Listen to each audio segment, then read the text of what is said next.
Seasons of friendship. Seasons. Friendship. Alright. Yeah, we're friends. Friendship. Hi, I'm Matthias. And I'm Clemens. And this is Seasons of Friendship. The show where friends go down memory lane. Tell us what you think in the comments below. Now, this is a free episode. Of course, as you know, the others are all on Patreon. And for the very first time, we are excited to announce that there's a guest with us. You might know him as the Almighty Gimp, or the CEO of Svikamilla, or Relentless Scam Incorporated. We know him as a friend. Good friend. It's Einar. Hello, thanks for having me. Congratulations on your podcast. Thank you so much. You know, it's just what I thought that this world needs is another podcast with dudes talking about themselves. 30-year-old men. Well, I'm not 30 still yet. We're one young man and one old man. One young man. An old man. What are you doing? And this is not only a days? podcast, okay? No, because as you see, there are cameras here. I ordered the Teletubbies costumes yesterday. Okay, great. But what's up with you? What are you doing these days? I'm doing this and that. Just came from abroad. Yeah, I've been working quite a bit with our good friend Bashar Murad, making a lot of new music, and You're doing an album. yeah, been working on an album. I've been touring quite a bit this summer and spring. Yeah, you produced and wrote Wild West with Bashar Murad. That was a huge moment. It was eventful times, and we've been making a bunch of other songs. We've released 2 more, so Wild West and 2 other singles at this point in time, with many more to come. Nice. And You're doing a Carolina fund. yeah. We should tell that to our viewers. You can go, we'll link to it below, and help bring Bashar Murad's and Einar's album into reality and order the vinyl. Yeah, there's a lot of various, what do you call them, perks? Pledges or perks? Yeah, that you can sort of, check out the Carolina Fund page. Yeah, nice looking in the camera. You know what you're doing. We want to travel down memory lane with you to the year 2014, 15? 2015. Hatari is a new and unknown band. You have yet to join. You're back in Iceland, and what's going on in your life? What are you up to? And so at this moment in time, Clemens and I are very good friends then, as we are today. And we had been making a lot of music together with our band Kjur. And Kjur at this point was in a bit of a hiatus. Our drummer had quit, right? At that point. Solrun had quit the band. Yeah. And we were we'd made a whole album. Yeah. That has yet to be released. Exactly, yeah. Going to maybe you should look into that. To dig some old files. So we were sort of I was at this sort of crossroads a little bit. I had recently started working with Bök. The excellent Icelandic pop band. Yeah, could put it like that. And had been touring quite a bit with work. I'd also started working as a sound engineer, and sounds like Einar being Einar. To be honest. I just finished studies at the university, and one day Clemens gives you a call. You were studying business. I studied business administration. At the University of Iceland to move forward our aim of bringing down capitalism. Yeah, from the inside. You need a businessman to do that. Okay, and then Clemens calls you and he says, "Do you want to join a new band with my cousin?" Well, yeah. So we'd been playing a lot of Civilization together. So the backstory is, you guys didn't know each other. Nope. Or you'd met before, but the connection is kind of through me. I would say absolutely through you. Mattias obviously is my cousin, and Æsku, like a youth friend, as you say in Iceland. A youthful friend. Okay. A youthful friend, and Einar as well. From Your two different directions. High school band buddies. Yeah, Einar kind of came in as a sort of brother figure, I would say. Yeah, you talked about that. In Clemens Brussels. mentioned how you took him under your wing in the school. In the harsh reality of high school in Brussels. in the international ghetto community. In the jungle that is the diplomats' high school in Brussels. So Einar and me had been doing music together. We had been playing computer games together. Combine the two and you get Hatari. But there was this pivotal moment where I was kind of starting to learn production in Logic. Logic, the electronic music program on the computer. And Mattias happened to be there, and I was like, "Hey, dude, check this out." And I was like, "Matti, scream something over this." And you did that. Yeah. And we did a couple of really rough demos. I want to stop you right there because we want to play a small soundbite for the viewers.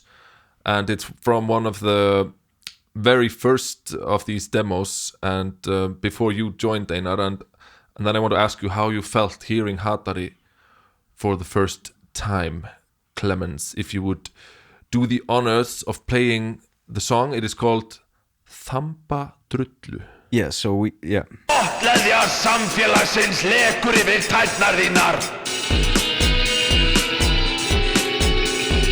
Víndreggjar hóruglasa eru lepjaðir af götubörnum.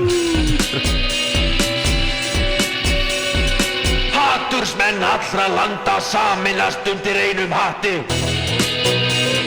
Og þamba drullu. Og þamba drullu. Okay, thank you for that, Clemens.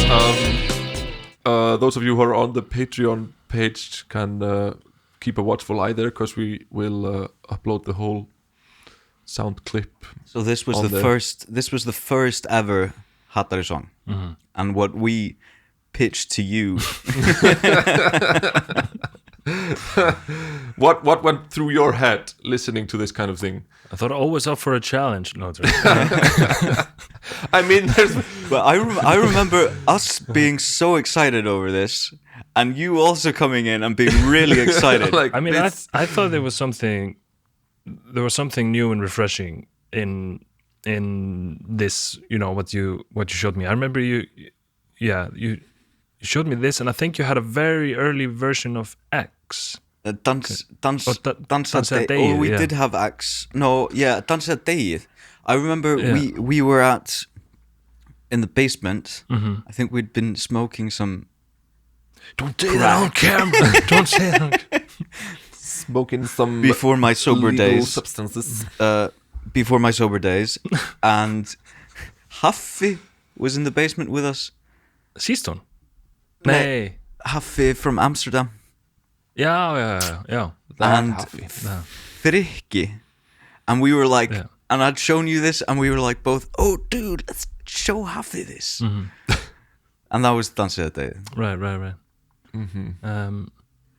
No, yeah, I mean, I thought there was something new and interesting there. It sort of reminded me a little bit of Ham.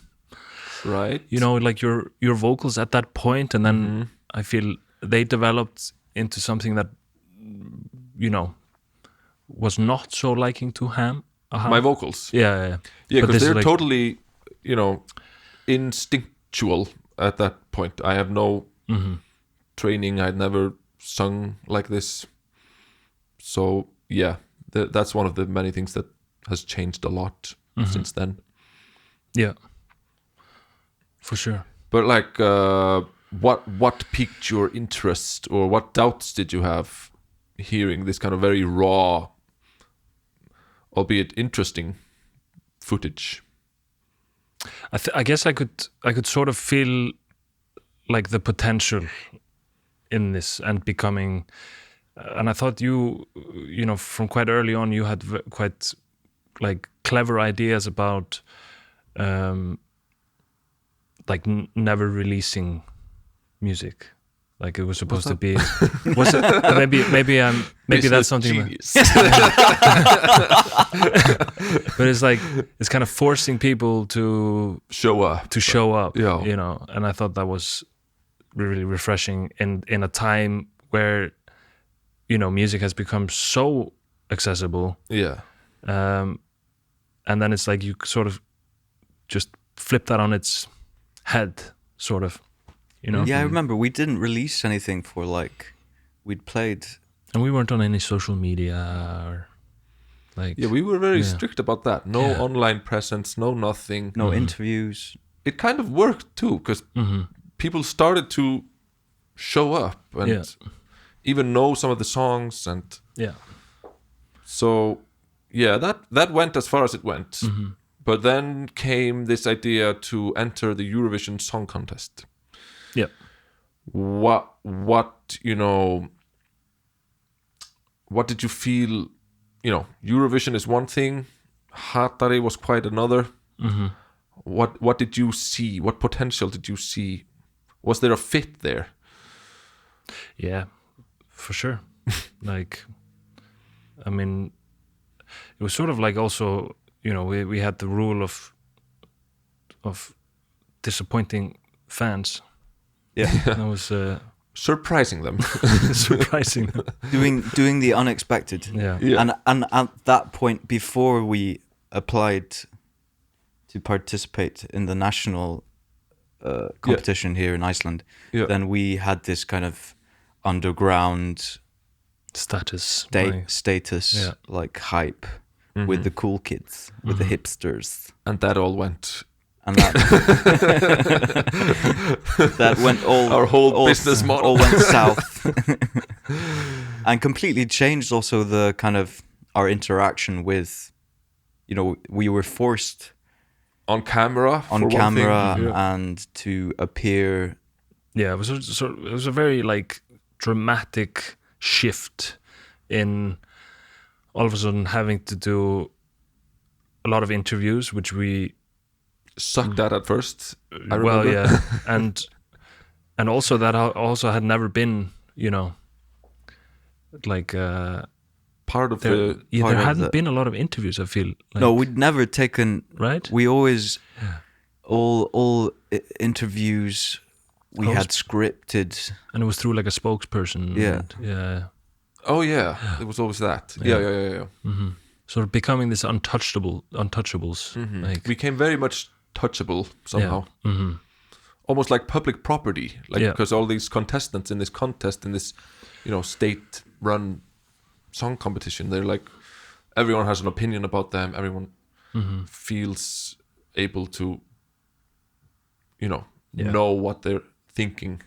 Like Iceland's obsession with Eurovision is a funny. It's something to be studied, honestly. Yeah. Like I think we have like some sort of record in like viewership.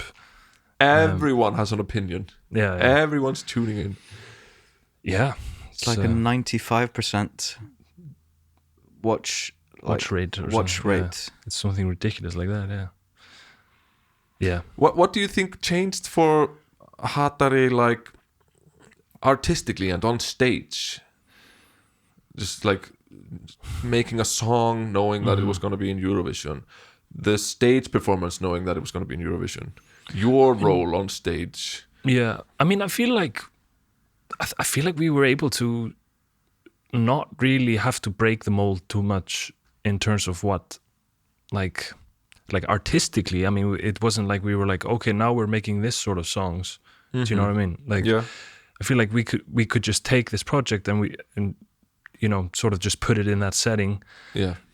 Of course, there was like another element of, you know, having to be in interviews and like be, you know, for the first time, like not speaking through a spokesperson or some sort of, you know, some sort of gimmick. You know what I mean? Like, Yeah. So, but I mean, I feel like artistically, like Hatari didn't have to change that much to fit into that, and it was never a point really to fit in either. You know? No. So True. Yeah. Well, our ploy, our plan was always to be the elephant in the room. And Exactly. I think, if anything, our kind of concept and image strengthened and enlarged by participating, because we were kind of forced into this media kind of bonanza where we had to kind of create the personas that we did for each other and kind of communicate that in a more of a aðgengilegan hátt, accessible way. Yeah. But I remember like subtle things, like deciding to have a key change in the song, which is like a Eurovision trope. I feel like when Clemens did that, like the song clicked. That was the reason. Yeah, that was the. I remember sitting down with you, Clemens, and Googling what is a Eurovision, like how do you do it? No, we Googled the ABBA key change in Waterloo. But there isn't a key change in Waterloo. in an ABBA song. I think it's in. I think it's in Money. Yeah, that's the one. Yeah, just mimicked that. It's a semitone. I think that we. Why did we never do a cover of ABBA? Money. It would have been good. We'll do that. Yeah. Now that Matthias has left. Yeah. We'll come to that later. Finally, we have some freedom. But can you recall what was going on with us in this lead up to the Icelandic local competition, this bonanza that Clemens is talking about? What are we doing? What are we planning? Right. I mean, I remember it felt like a campaign almost. Yeah. What do you remember what we were up to, what you were up to? I mean, we released that EP in 2017, and that was like the first time that consumer product. Yeah. Nesluvöru. And also we didn't put that online from the get-go. It was just in a plastic DVD case. Yeah. And then at some point we were like, okay, let's make this accessible. We did like I remember doing a music video for X. Yeah. Which is very like detail. You were like, it was like on a very small scope. You were working with like textures and it was like a heart. Yeah, it was like a lamb heart. I think. Yeah. Bought in the local supermarket. They sell lamb hearts. It was slaughtering season. Oh, okay. Very good. I hope you ate it afterwards. Yeah. No, you were with me. I think we cut it into a lot of pieces. Yeah. Nice. But shenanigans in the local, like I remember the van thing. Like, I mean, I at that point I felt like we could just call Icelandic media and kind of tell them where we were gonna be or what we were gonna do, and they would do a story on it. It was so. You're talking about before actually going abroad. I'm talking about the Icelandic. I was sort of sort of mapping out, and because we had this release at the end of 2017, and then we were 2018 we were gigging quite a lot, and we had already started traveling a little bit abroad. I remember we did like 2 shows in Sweden. Yeah. And there already been sort of in this.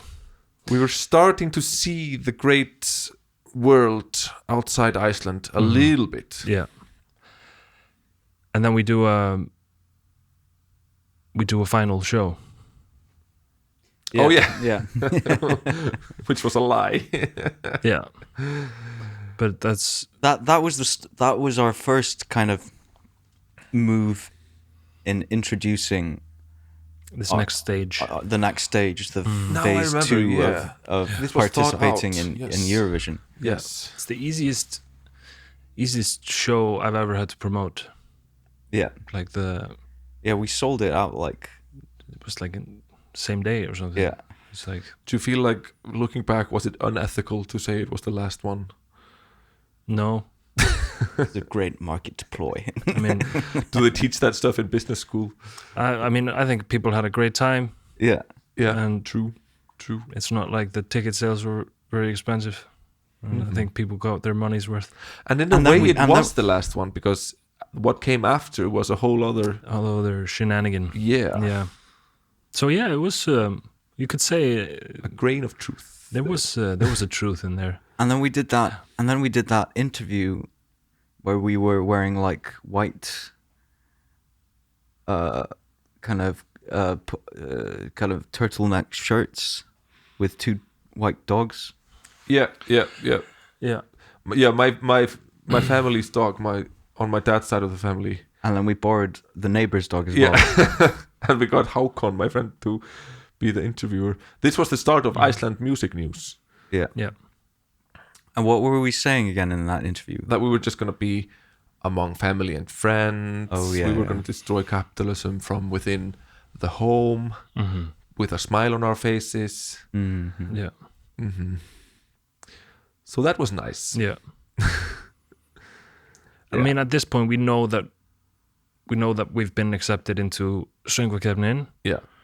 We know that we're doing this in the new year, essentially. Mm-hmm. And then the news comes out. These are the contestants. Yeah. Do you remember what went through your head? Remember, because there were like very loud calls for boycott, and we were obviously, the reason why we were doing this in the first place was, whose participation in the youth. No, and participation in being hosted. The competition being hosted in Tel Aviv, Israel. Yeah.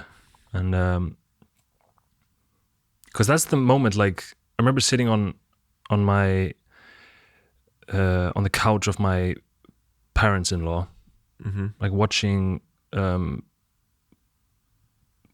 what's her face, Netta win. Yeah. In 2018, and like, I know it had been talked about before. Like, it would be funny if Hatari would do Söngvakeppnin in Eurovision. But I remember sending to, so like, are we doing it now? Yeah. So why was that feel like? What you obviously saw some potential or tension or something about Hatari, our political views about Palestine and Eurovision, and the fact that Eurovision was being held in Israel. But can you like articulate what? Because I myself had an unclear idea, but still a strong feeling that there was something there. Yeah. I mean, I feel like we all felt, the potential to do something big and have an impact. And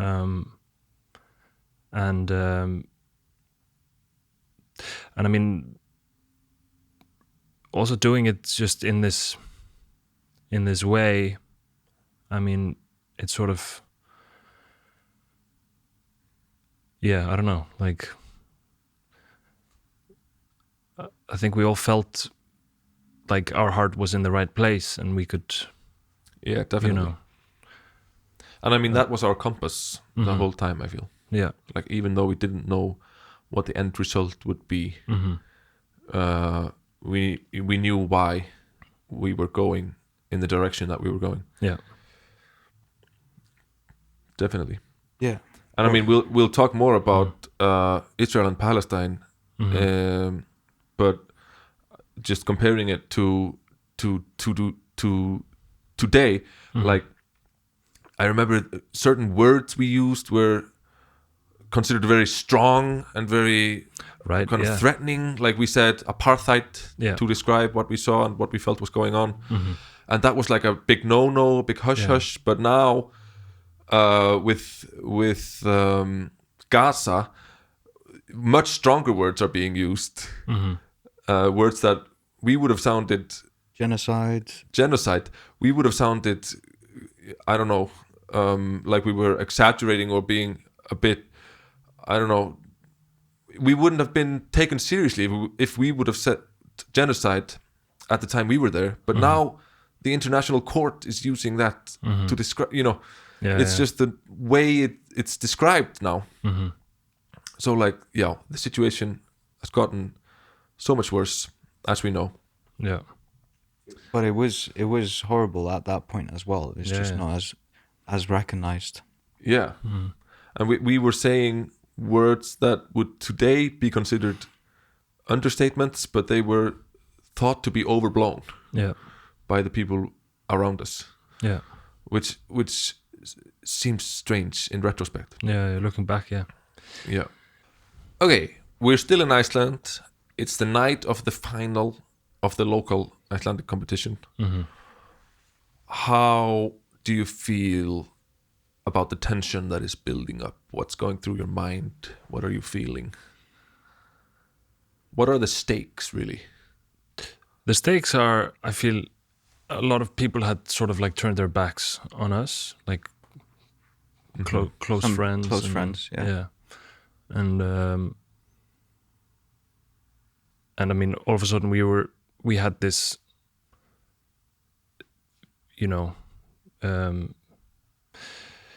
what do you call it? Like, we had this, we had been appointed the representatives of Iceland this year, which is a big deal for Icelanders, at least. And also, like, over this pretty much overnight, Hatari had become like a household name in Iceland from being this underground performance art band that was playing in underground clubs and bars and in small venues, ones that you don't always hear about.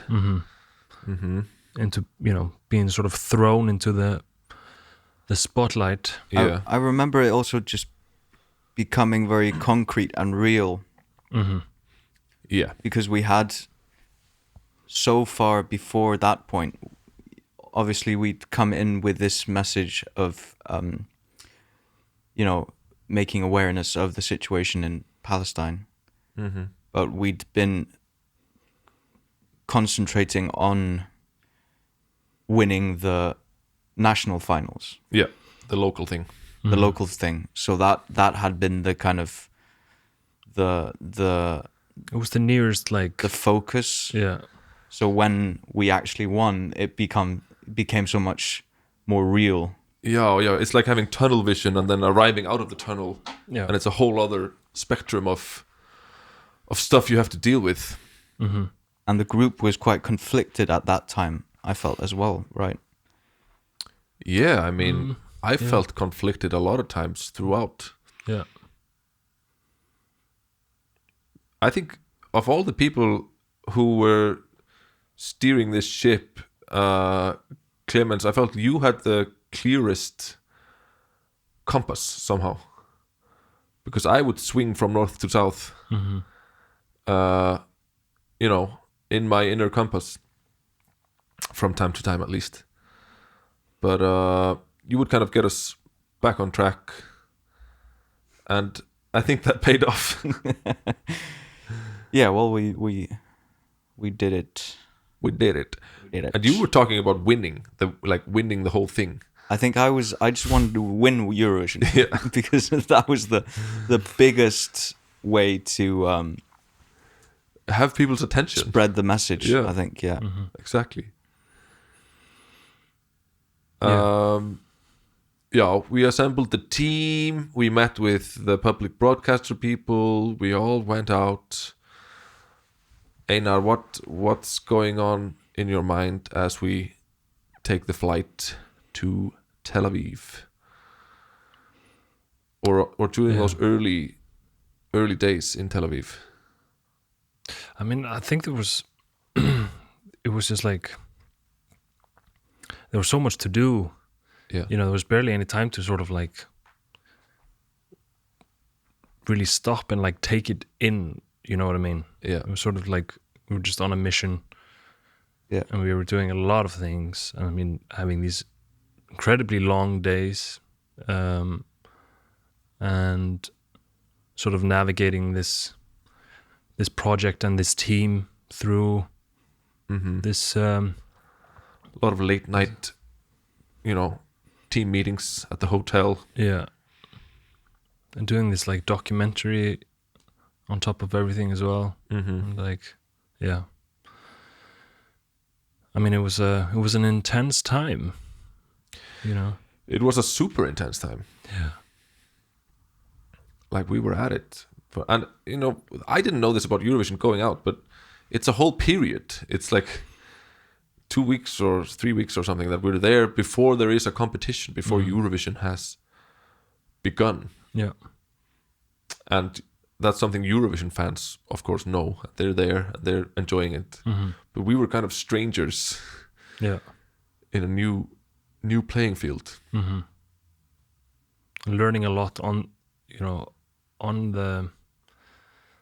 this circus that Eurovision is. Like, also because like we're sort of coming, it wasn't like this had been some sort of childhood dream or something, No. Do you know what I mean? Like, no. But there we were. What's that? There we were. There we were, yeah. And just you were working a lot on Klevi Samet, the song, the collaboration with Bashar. Yeah. That's sort of going on. You've got a mini production station in your hotel room, or in Inki's hotel room. No, I think I worked mainly just in was sort of, I had this like sort of portable setup with these like 2 small speakers. And I remember you thinking a lot about the release date, or how is it going to work, or what are we going to do after. We were like sort of wondering if we should release it like, the day before the final, or on the night, or how we were gonna like. But Bashar was very conflicted as well, because he was under a lot of pressure of not working with us. Yeah. And so it didn't really, we couldn't have released it before the final. Yeah, would have been weird to release it without him being 100%. No, I mean that was never. Yeah, no, that was never the option, or never an option. But because I remember we were discussing when to release it, but then, he was under a lot of pressure. Yeah. That, and us waving the Palestinian scarves or banners, like, gave us, even though we'd been discussing the situation, that was the kind of climax that maybe that he needed to, and we should talk to Bashar about this as well, but the climax that he needed to feel comfortable stepping forward with us, and being seen working with us. Let's talk about the whole flag/banner moment and the lead up to it. Yeah. Like, something. It's of course something that we're asked about a lot, but we never. I at least never go in depth. Yeah. I mean, one of the flags is in a drawer at my house. Yeah. And I have some in the studio. Yeah, me as well. Yeah. But like, did you have a clear idea about how things were going to go down? We went in there, we had flags on us. I feel like we had like discussed like, okay, this is what we're doing, but we hadn't, because we, it had to be quite secretive. Like, yeah. I feel like it was sort of just us three and Andrian or something that sort of knew about we had talked about what we were going to do. And well, I don't think we'd actually kind of decided when or what it was going to be. I remember it because we'd kind of been discussing like, how can we show solidarity? How can we spread awareness? How can we breach this television event? And we'd been told that there was this kind of 5-second delay on the broadcast. I think, yeah. On the actual stage performance. Yeah. And then that they would just cut into like the rehearsal act if we did something, or out of the we'd kind of been threatened about, or like, say it how it is. We were threatened, and like, so I still had this clear vision of winning. Yeah. So the plan in my head: do the song, do it well, and then because the winner gets this to say something in the end. Yeah. Right before, when they receive the microphone, the award, the coveted trophy. So that was that would have been the high point of having the mic platform, live. The platform, yeah. But I remember sitting in the green room when they were announcing the public vote. Yeah. And then they started with the televote. Yeah, they started with the jury vote. The jury vote. Yeah. I remember, and we just were scraping the bottom of the barrel there. Juries in Europe were not. But we discussed that as well, because we'd kind of discussed that there was a possibility, because in the announcement of the votes, then they some acts get like a close up. Well, I think everyone does, because they go when it's the. I don't think it is. No, everyone. Not everyone does. Only if you get like a high score. Like a only 12, the like a 12. Yeah, in the jury votes. In the jury or the public votes. No, I think in the public votes, because they start from the lowest points from the public. They go through every. No, but we drew up the flags in the public vote when they announced us. That's what I'm saying. Yeah. Because they go. We knew that that would possibly be the only time, because they had like put us in the back, sort of, and they hadn't. After the semi-final, they had sort of been like, because we'd also been taken into the, been scolded by the organizers, and we received a formal scolding from gone to the headmaster. Gone to the principal's office.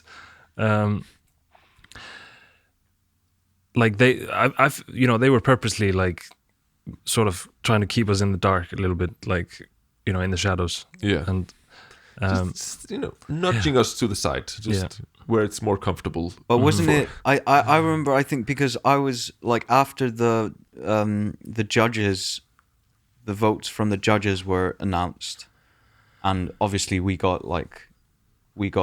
were still at the bottom. We got a beating. From the judges. So then I was like, Einar, next chance. yeah. Right? Yeah. Yeah, it wasn't like a formal meeting. It was just like a nod and a few words, maybe. You had yours in your pants. Indeed, I did. You had yours in your shoe, right? Yeah. Yeah. Didn't I say something like, or whose idea was it to like start recording? Because you had a recording going on. Einar's just started recording, right? When No, so like you went live on was it, Instagram or? Like right after we pulled the flags. So like they announce they're going through the public votes. Our palms are sweating. And I see the cameraman coming to us and I'm like, okay, we're next. So I take out the flag and I'm holding it like stretched out. And then they announce the, like Iceland, whatever, how many points it was. And you guys pull out the flags. And I think Andrian as well. And then it's like cut. They're announcing the next points. And then, I see like before the cut, it's yeah. from thousands of people who are present. And I see like the security people coming. So I'm like, okay, like just for our safety, I better like record what happens next. Right.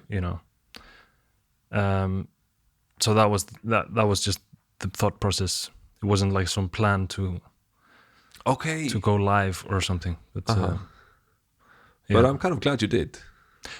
Yeah, it's good to capture like the unfiltered like reaction there. Yeah. That was quite the experience. Yeah, insane moment. Yeah. For such a little thing. Yeah. I always felt it kind of described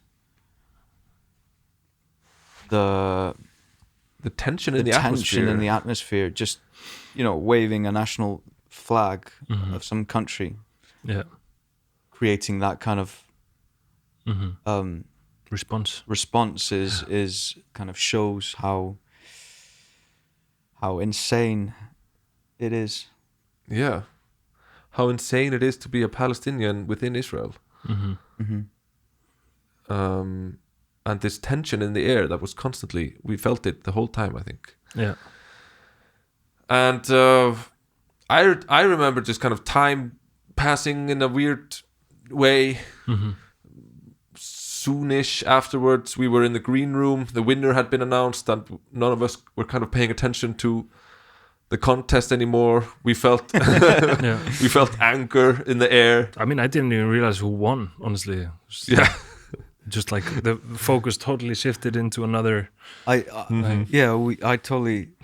didn't notice that we reached 10th place. Yeah. Which was quite the achievement, but that's nothing I was thinking about. No. I remember some guy working there on our way back to the green room going, "Fuck you, Iceland!" But another guy being really nice. So it was kind of a really mixed bag. But a lot of anger. Yeah. And a lot of love as well. Yeah. And a lot of like slamming the door on the dressing room and like tearing down our flag. Yeah. Oh yeah. The relentless scam. Yeah. Flag. Yeah, feeling a need to like vandalize our turf a little bit. Yeah. But I mean, what were they gonna do?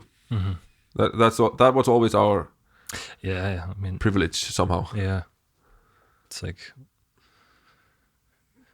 But how did you feel? How did you feel in that moment? I was sort of like, because like Solbjörn was in a, she was not feeling great. She was quite scared, hysteric. Yeah. I was sort of like, okay, we need to. I mean, she had a panic attack. Yeah, really. Yeah. Is the way to describe it. Need to sort of get people out of this setting, and into a safe space, and then I was like, I realized like I couldn't find my passport. Oh, and I thought somebody had like taken it from the dressing room, so I was like sort of like tossing everything, trying to find my passport, and I was like, so like a slightly paranoid kind of thought. Yeah, I was like, oh, like of course they would take you know. Yeah. They were onto us. They would go into the backstage and take the passport, and I was like, but then I found it, and I was like, oh. But I mean, just to say for Solbjört, I mean, we were every day having these long days, and often it was the three of us, often it was just Clemens and I, but things were moving really fast, and there wasn't a lot of time to kind of regroup.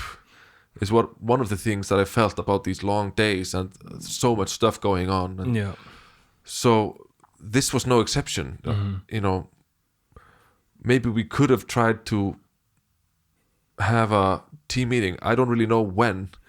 Yeah. But this must have been like totally out of the blue for her.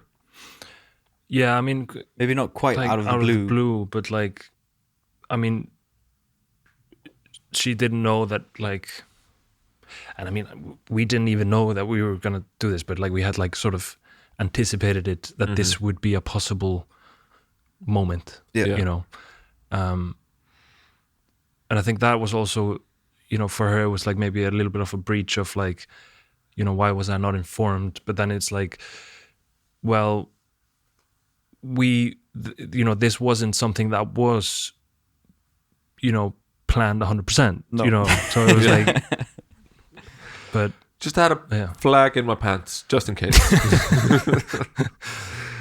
Yeah, I remember when we coming out from the green room back into the backstage area. We had a room for our kind of team, and everyone was kind of, it was quite intense moments. And you know, the reaction had been quite angry from a lot of people. I also mentioned that we'd received a lot of gratitude as well from others, but I really needed to pee. I really needed to pee, and I didn't want to go out of the room. I understand that completely. And I was like, guys, should I pee in this bowl? And Gisli, our manager, he took my hand, and there's a scene in the documentary, a shot where Baldwin chases us because Gisli took my hand and we're running, and Baldwin followed us because he thought something exciting was going to happen. Him shooting the documentary, and then Gisli was just running with me to the bathroom, escorting the talent to the facilities. That's a lovely memory I have with Gis. Yeah, may he rest in peace. He was a brilliant man and a brilliant part of this whole journey. Yeah. We awarded him Manager of the Year award. Yeah, it was a tough group, you know. Yeah. What do you say? Flokkur. It was a tough. It was like herding cats. Is the Icelandic saying? Yeah. There was many to choose from there. And, he deserved it, though. We gave him a carton of cigarettes, which we then bumped from him repeatedly. Yeah. Well, that was the sort of the peak of going to Israel, and then we come back. And can you remember what it meant for Hatari as a band? How did we grow, and what were we doing afterwards? I mean, it was sort of like all of a sudden there was a lot of demand for booking Hatari to festivals and shows, and so I feel like quite quickly we started performing a lot, because it was kind of funny because that we hadn't been doing any shows since that final show, the goodbye show, which I think it had been in like December or something. Yeah, it was in December. Yeah, we hadn't, and then we had just been doing this New Year's, I think, like just before New Year's, 2018. Yeah, we hadn't been performing for and then the phone starts ringing, and then it's like, and we have to get like a booking agent, and I feel like very quickly we were, going on these tours and like playing to like massive audiences. Yeah. You really took that head on, Einar, like continuing after. Yeah, making it an operation, getting the wheels spinning. Yeah. Then the seeds of Matthias wanting to leave, I think, were sown at that point, I think. Yeah. Perhaps. I went to the countryside in Iceland after Eurovision and took to tending to potatoes and drawing, and just kind of recluded a bit from the hustle and bustle. Yeah. And I'm describing it in a weird way, but it's literally what happened. And then, of course, going on a big tour is experience that you can never forget. But yeah, I think you're right, Clemens. It's the seeds were being sown. But all of us were quite we just come from this quite intense period of working a lot and putting a lot of time and effort into kind of creating what Hatari was and the participation in Eurovision and what all that became. Yeah. I think we also sort of like, we didn't really get much of a break. We sort of like, we went home for a little bit, and then we had, we sort of had to just, or at least, I was, with Gaze, like very quick to start sort of the next. Yeah, we did the tour around Iceland. Yeah, we did. And then we went and played a couple of shows in Europe, like Berlin, I remember, where you almost had like a heat stroke. And in London as well. In London. You were wearing the full-on stage So, costume in the middle of a heat wave. You were like wearing the leather, the like really thick, genuine leather pants. We had a name for those pants. That we bought off like a second-hand kind of website in Iceland, like kind of like eBay. Beggi smiður.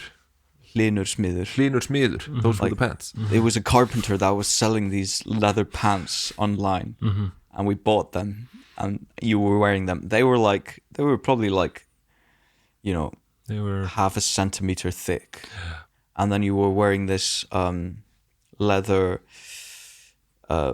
What do you call it? What's it called? Like if you're in a psych ward, then you're like bound. It was like a leather one of those. Yeah. So you were like full leather with your mask, and it was like a heat wave in Europe. Yeah. Not ventilated venue. Yeah. So you could say I felt grateful for the thong at that point. the thong came in handy. Yeah. That was my thong era. Yeah, the thong era. May it forever be remembered. Post-thong, aka post-thong.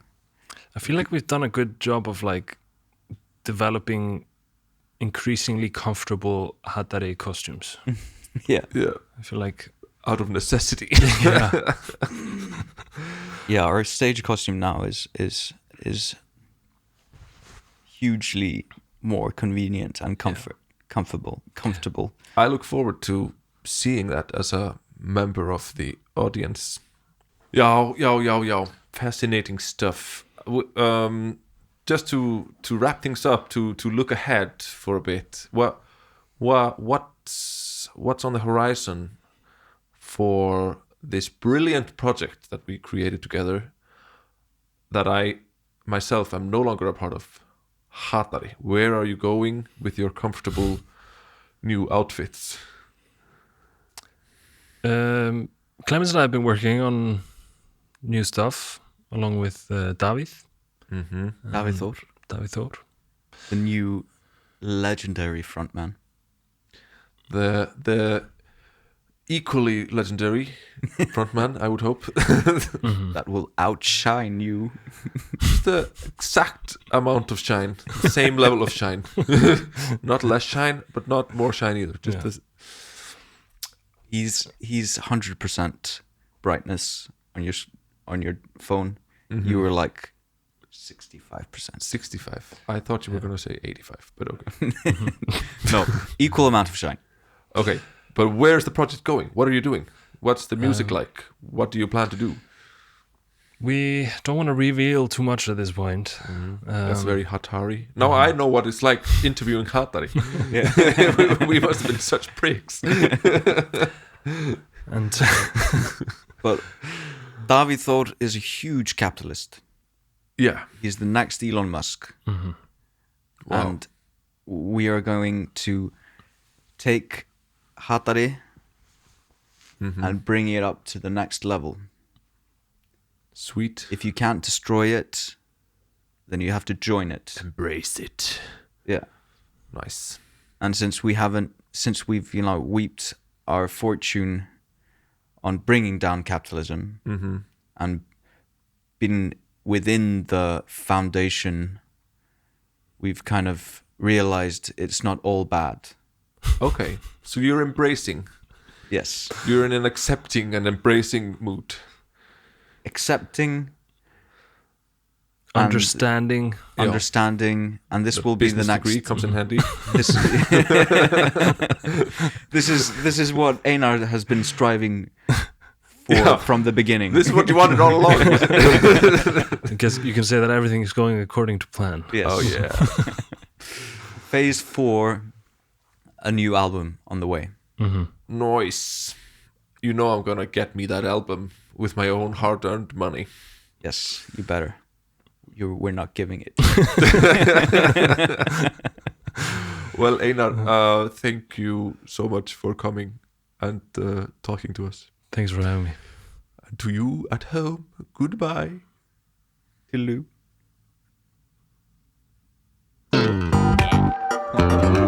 Yeah, we're friends. Friendship!